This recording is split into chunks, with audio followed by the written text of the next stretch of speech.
श्री हरिराम व्यास जी को जब अपने जीवन के अंत काल में रास का दर्शन हुआ मानसरोवर पर,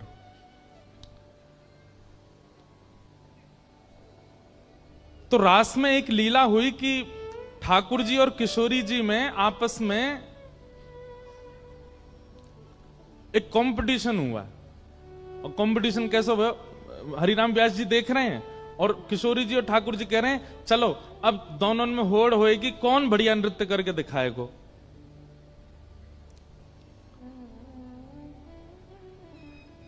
पहले ठाकुर जी आए तो ठाकुर जी ने आकर के अपने हाथ नहीं हिलाए, केवल पैरन से ही ऐसा नृत्य किया कि पैरन के नृत्य देख करके, वो पैरन की चाल देख करके, पैरंग की त्रिभंगता देख करके जितनी सखी थी सब जय जयकार करने लगी।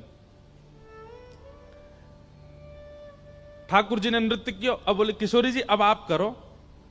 किशोरी जी आई तो किशोरी जी अपने हाथन से ही नृत्य कर रही हैं, पैर नहीं चला रही हैं। ये नृत्य कला में ऐसा होता है, जब आप शास्त्रीय नृत्य देखेंगे तो वहां पैरों से ही नृत्य होगा, हाथों से ही ध्वनि निकालेंगे, ऐसी ऐसी एक्सप्रेशंस बनाएंगे, वो वैसे नृत्य का स्वरूप चल रहा था।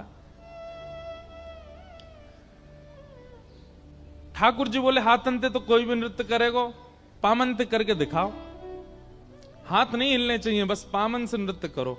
तो किशोरी जी जैसे नृत्य करने आई तो आप नृत्य करते करते करते करते करते करते किशोरी जी ने ऐसी गति पकड़ी चरणन से कि सबके नेत्र खुले रह गए, अपलक नेत्रन से सब देख रहे हैं और श्री जी नृत्य कर रही हैं। हरिराम व्यास जी के नेत्र सजल हो गए किशोरी जी के नृत्य को देख के। लेकिन तभी क्या हुआ, किशोरी जी के एक चरण का नूपुर टूट गया। और जैसे ही नूपुर टूटा तो जब दो चरणों से जब नृत्य होता है तो दोनों चरणों के नूपुरों की ध्वनि से ही गति बनती है।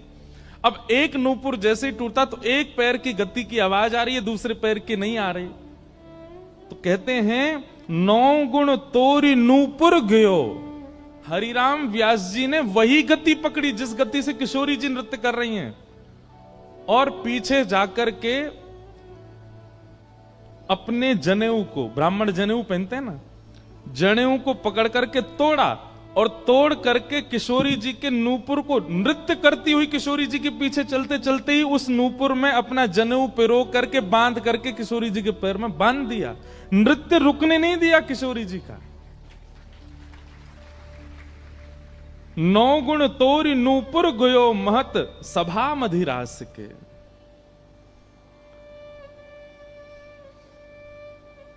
अब ये बताने में मैं बता भी नहीं पाऊंगा, आप ऐसे समझ भी नहीं पाओ। ये तो चिंतन करना पड़ेगा कि किशोरी जी नृत्य कर रही हैं, इतनी द्रुत गति से नाच रही हैं, और तभी हरिराम व्यास जी ने देखी कि एक नूपुर की ध्वनि नहीं आ रही, तो पीछे पीछे दौड़ करके और किशोरी जी के वह नूपुर को पकड़, दौड़ते दौड़ते पकड़ रहे हैं, उसमें अपना जनेऊ पिरो करके बांध करके किशोरी जी के चरण में बांध दिया। किशोरी जी रुकी नहीं है और वह जो प्रतियोगिता चल रही थी उसमें किशोरी जी की विजय हो गई, किशोरी जी जीत गए। वो तो आज तक निकुंज में ऐसी कोई प्रतियोगिता हुई नहीं जिसमें ठाकुर जी जीते हों, सब में श्री जी जीतती हैं।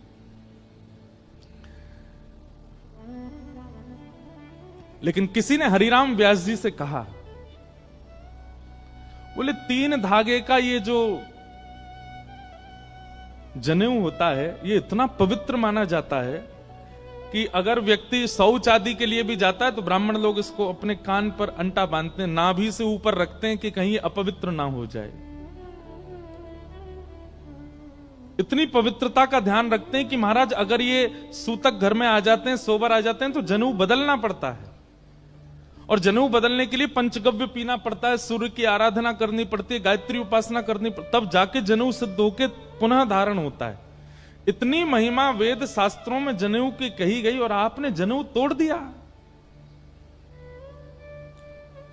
हरिराम व्यास जी का उत्तर सुनने लायक है। बोले भैया जनेऊ पहनवे तो कहा हो भाई ये बताओ।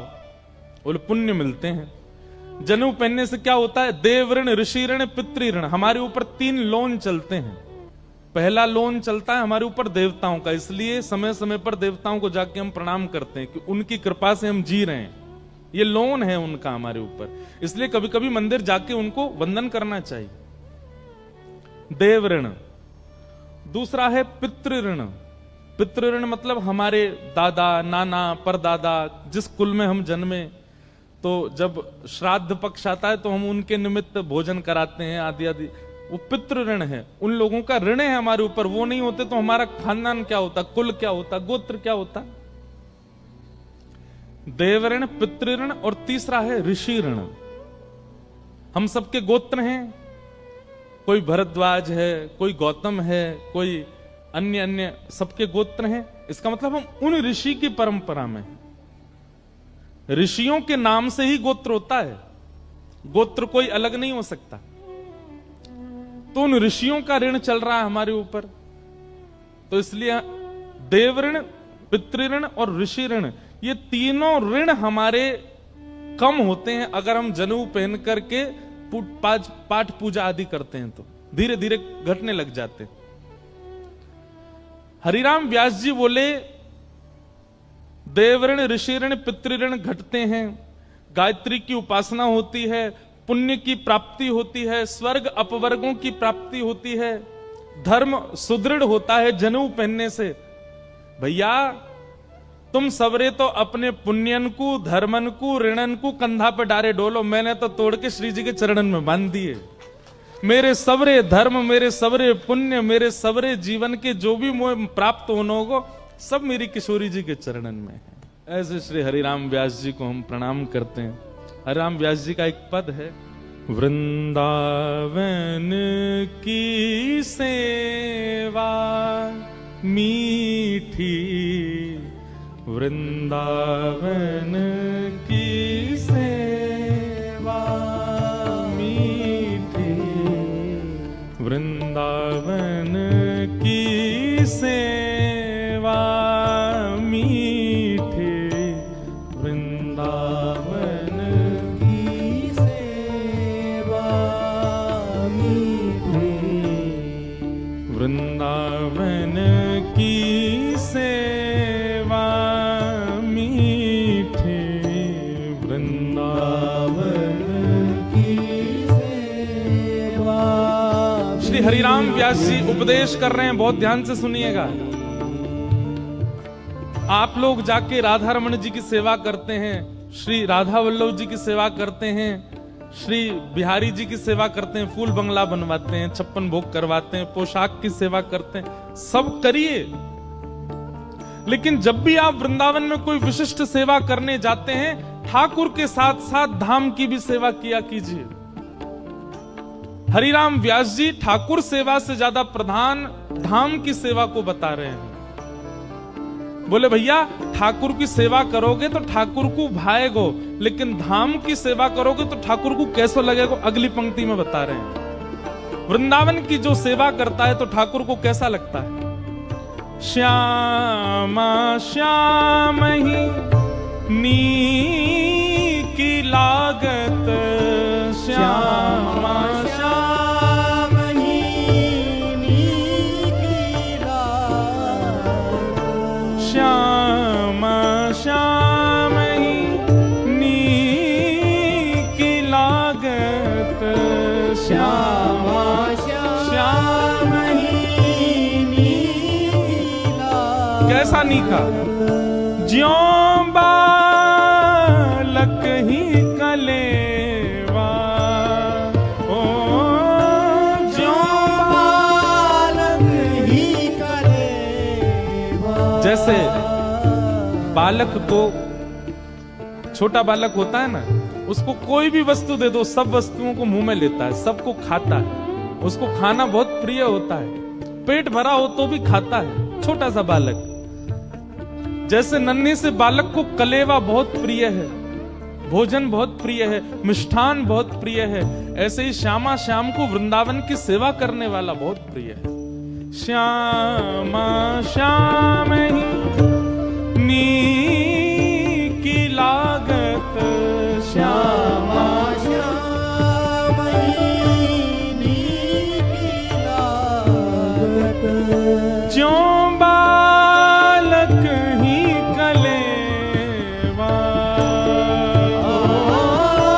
ज्यों बालक ही कलेवा। मीठे वृंदावन की सेवा, मीठे वृंदावन की सेवा, मीठे वृंदावन की सेवा, मीठे वृंदावन की सेवा। हे कुंजनि कुंजनि कुसुम पुंज रची, कुंजनि कुंजनि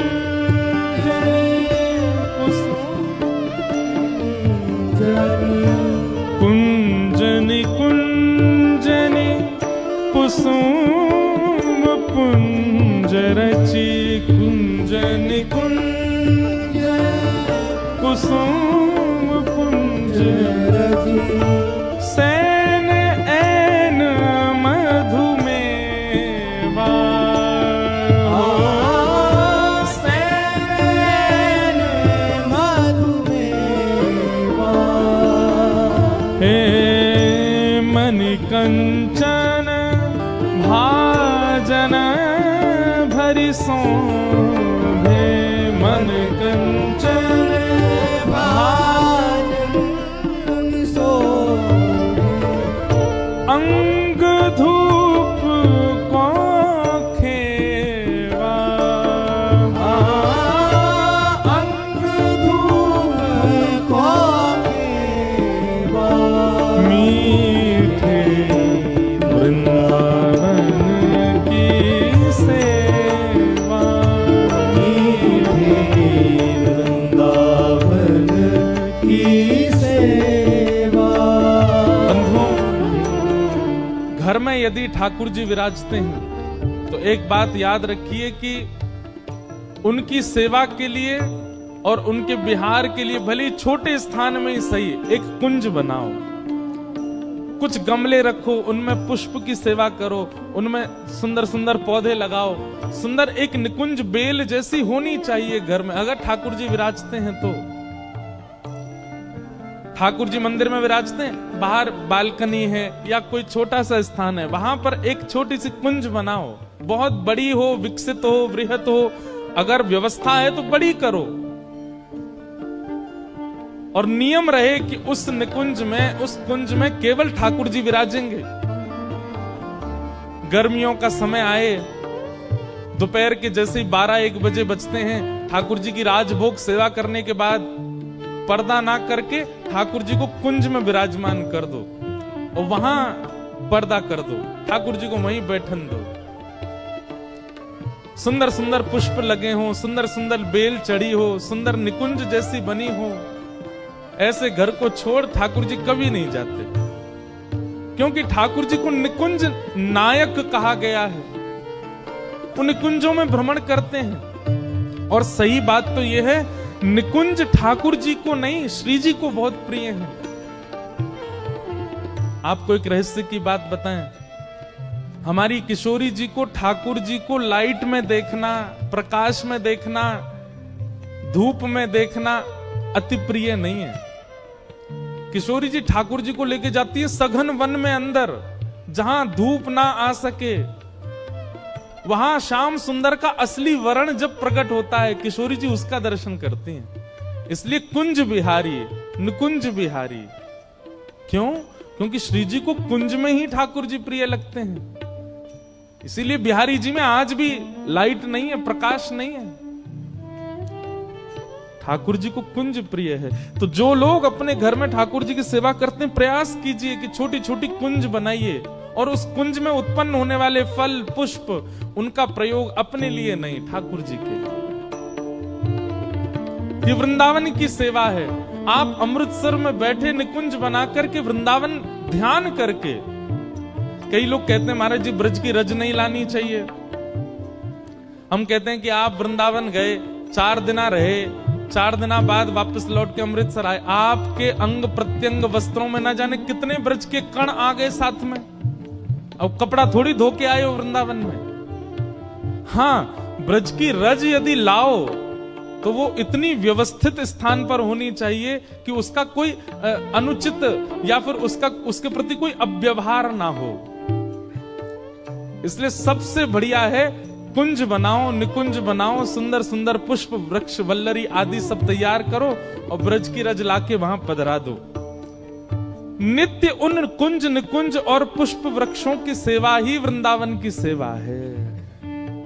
यहीं बैठे बैठे मीठे वृंदावन की सेवा, मीठे वृंदावन की सेवा, मीठे वृंदावन की सेवा, मीठे वृंदावन की सेवा, बिहरत सदा दुल्हन दुल्ह, बिहरत सदा दुल्हन दुल्हा, बिहरत सदा दुल्हन दुल्ह, बिहरत सदा दुल्हन दुल्हा, अंग अंग मधुपेवा, अंग अंग मधुपेवा, व्यास रास